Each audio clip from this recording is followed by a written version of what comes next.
Estamos de regreso en Arica Informa junto a los comentarios de actualidad que nos trae don Gabriel Buslemia. ¿Cómo está? Gusto saludarlo. Muy bien, muchas gracias Luis, muy buenas noches.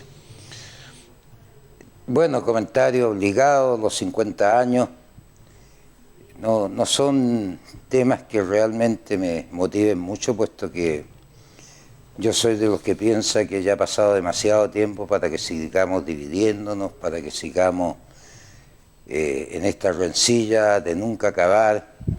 Como en algún momento dijeron unos ministros de la Corte Suprema, hará unos 20 o 30 años atrás, dijeron, yo creo que por ahí, por el año 2050, cuando ya no quedemos vivos nadie de los sobrevivientes del año 73, el país podría volver a pacificarse. Llevamos 50 años y seguimos en esta división absurda que no tiene ningún sentido dado el tiempo transcurrido, pero lo voy a repetir, cuando no se tienen políticas o visiones de futuro, se recurre al pasado, el vacío de no saber conducir un futuro.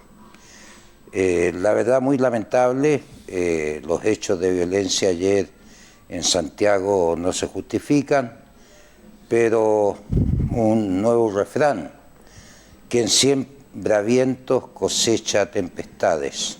Así como alentaron a todas estas turbas mientras eran parlamentarios, la mayoría de quienes están en el gobierno hoy, entonces hoy las mismas turbas se sienten con el mismo derecho a hacer los destrozos y, bueno, hacer lo que quieren en perjuicio de los bienes públicos, los bienes privados, la tranquilidad de los ciudadanos, etcétera, etcétera.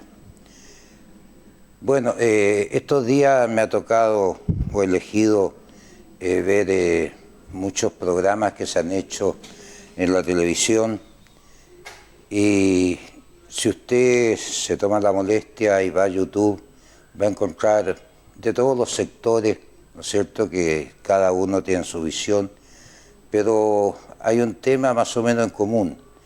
Quienes fueron dirigentes de la Unidad Popular, ministros, subsecretarios, tuvieron distintas posiciones en el gobierno de Salvador Allende, se entrevistan y yo diría que más de la mitad de ellos asumen su responsabilidad y reconocen la cantidad de errores que se cometieron.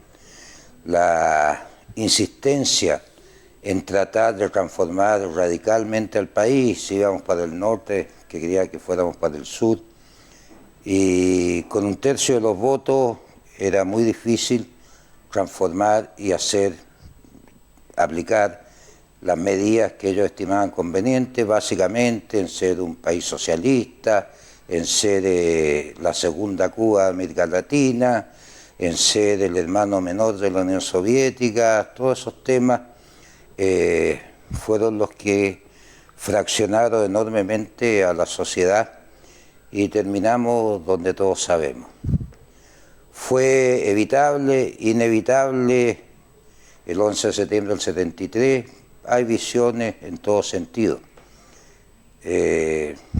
Dentro de lo que he visto, una entrevista bastante interesante de Tomás Mochiati a una dama colombiana, Gloria Gaitán, también su padre político fue asesinado y sospecho, no estoy seguro si el abuelo también, porque fue muy famoso el asesinato de un señor Gaitán, pero yo diría hace unos 80 años atrás. Y ella se vino a Chile, invitada por el presidente Allende, y bueno, convivió con el presidente Allende, ahí cuenta cosas románticas, cosas políticas, estuvo muy cerca del presidente, especialmente los últimos días, cuenta las divisiones, las peleas que tenía el Partido Comunista con el MIR, con el Partido Socialista, las tensiones que habían, y entre medio el presidente, unos lo tiraban a la izquierda, los otros a la derecha.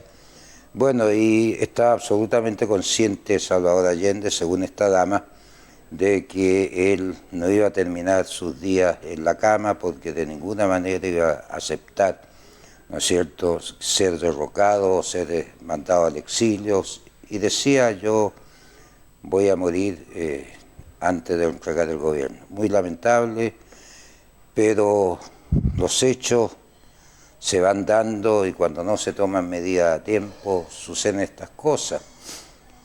Hay un mito que dice que Salvador Allende iba a llamar a plebiscito para dirimir toda la tragedia que estaba viviendo el país.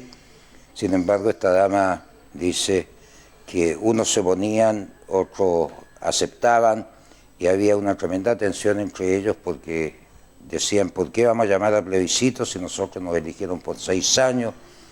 Muy interesante. Si a usted le interesa profundizar, puede ir y ver estos documentales. Yo viví el 11 de septiembre en Arica. Por supuesto tenía comercio, estábamos en huelga, y recuerdo que el alcalde Soria en Iquique, como el comercio de Arica, de Iquique también estaba en huelga, sacó a todos sus adherentes y salieron a pedrar, a romper vitrinas del centro, ahí, especialmente en la calle Vivar, Tarapacá, incluso a sus cuñados, que tenían una tienda en toda la esquina frente a la Plaza Conde, le destruyeron todas las vidrieras. Y nosotros supimos que en Arica querían seguir ese mismo ejemplo y salir a romper las calles de los locales de 21 de mayo. Y así que nos organizamos varios comerciantes y en las noches dormíamos en la Cámara de Comercio, en la calle Sotomayor, y dormíamos, la verdad, armados y con municiones, porque estábamos esperando que llegaran, íbamos a tener un enfrentamiento. Entonces yo puedo decir, porque lo viví, nosotros estuvimos, no a puerta, pero cerca y camino a una guerra civil. Lamentablemente los hechos sociales no son como los fenómenos físicos. Cuando usted en un laboratorio aplica una fuerza de 1 kilo sobre una masa, va a tener siempre el mismo resultado si lo hace a nivel de mar, etc. Pero en las ciencias sociales no existen laboratorios para probar qué puede pasar en el futuro si se hace esto, si se hace esto otro. Eso queda absolutamente en la incertidumbre. ¿Qué habría pasado de no intervenir el gobierno militar? Nadie lo sabe. ¿Habríamos llegado a una guerra civil? No sabemos. ¿La economía del país se habría mejorado? No lo sabemos. ¿La escasez de productos se habría superado? No lo sabemos. La posición de otros países como Estados Unidos tampoco lo sabemos. ¿La industria iba a seguir siendo expropiada, los bancos, etcétera? No lo sabemos. Eso está en la incógnita que nadie en su sano juicio puede pretender tener una respuesta. Y por supuesto yo no la tengo. Cada uno tiene la suya. El pasado, pasado está y nadie lo puede cambiar. Bien, pues muchas gracias por su comentario, que esté muy bien. Ojalá el próximo lunes tengamos un tema distinto, porque efectivamente no me place hablar de estos temas. Muchas gracias.